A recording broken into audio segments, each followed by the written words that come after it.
Welcome back to Daily Defi. Today is February 12th of 2021. Today we're coming at you live here from Istanbul, Turkey. I apologize for a little bit of a later episode. Time change differences, traveled from Prison, Kosovo to here in Istanbul, Turkey. Absolutely beautiful though. Beautiful rock formation, and just the whole city is incredible. We might be recording more videos on that, but just overall in the markets, it's absolutely insane. If you're looking at DeFi Pulse, we're at over $40 billion locked in decentralized finance. Maker dominance is down a little bit, which is good. Just like in the normal cryptocurrency space, you have the BTC dominance charts.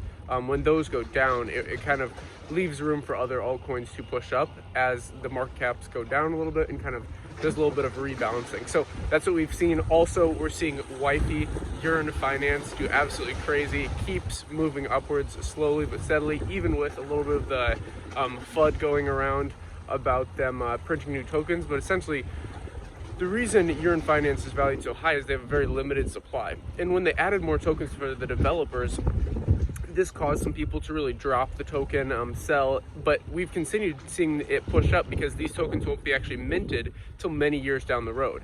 Also, Uniswap has been on a tear. Uniswap is absolutely insane. This token, as you know, is the top decentralized exchange right now. Even with the insane fees and the token not really having that much utility, people are buying it just kind of for the brand name at this point. So it's quite interesting when you're looking at that. The other thing I did really want to focus on is how over this past week, we've seen the top stock market indices actually hit all-time highs. And while this, for Wall Street, may be good, we're seeing the actual real economy in America, which is kind of like a pulse for all the other economies around the world, like here in Turkey, where things are not as locked down in America, but recently went down a little bit more of a strict lockdown. We're seeing the highest unemployment claims we've ever seen.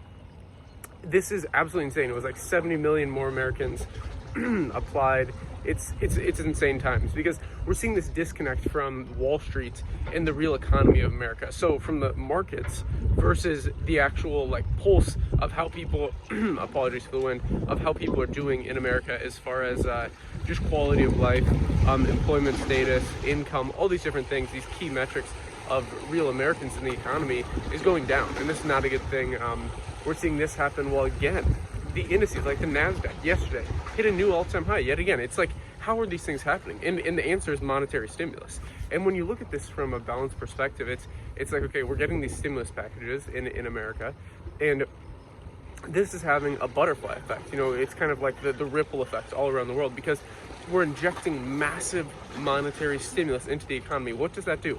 Most people don't understand how inflation really works. It doesn't affect everyone the same. Most people look at the 2% inflation and go, oh, that's protecting my value of the dollar. But you have to realize they're balancing that out with all the money in America, all the circulating supply of dollars and euro dollars. So when you're looking at inflation, really it affects everyone differently based on how much assets you have. So based on the amount of actual tangible assets you have that you're going to purchase with dollars. So as the dollars get devalued, your assets go up in value. It's not because, that gold that you're holding is necessarily more valuable, or the house that you have with entropy over time that things need fixed. It's not because that's getting more valuable. It's the thing that you're purchasing that house in is getting devalued. So this is the issue that we're facing. I think a lot of people don't realize the people that are, the bottom, I would say 40% of Americans that hold no tangible assets, don't have a stock market account, don't really own any house, they're leasing, they can't afford, a emergency payment of $500 and are just really hurting right now.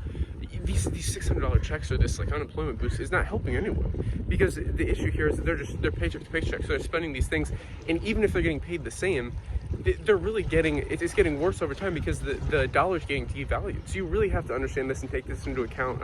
I apologize for this little rant, but on this Daily DeFi episode, I think that's so important to understand, because really, what are we looking here for decentralized finance? It's bigger than just making money off, Uniswap or Yearn Finance. It's bigger than that, guys. What's important here is really helping the unbanked people, the lower class. And again, it's not because they're worth less, it's because they're worth more. Everybody should have the same opportunities. It's like these people on Wall Street that are trading. I do trading, but I think the people that don't want to do trading, the people that want to, like a stay-at-home mom or someone who's like a truck driver who really can't afford these things, it's really insane. So that's basically all I have for today. It's insane times. Again, the NASDAQ hit all-time highs. We're seeing decentralized finance push above 40 billion, which is incredible. And yeah, that's pretty much all I have for today for Daily DeFi. If you enjoyed this episode, like, subscribe button all, invest global, and until next time.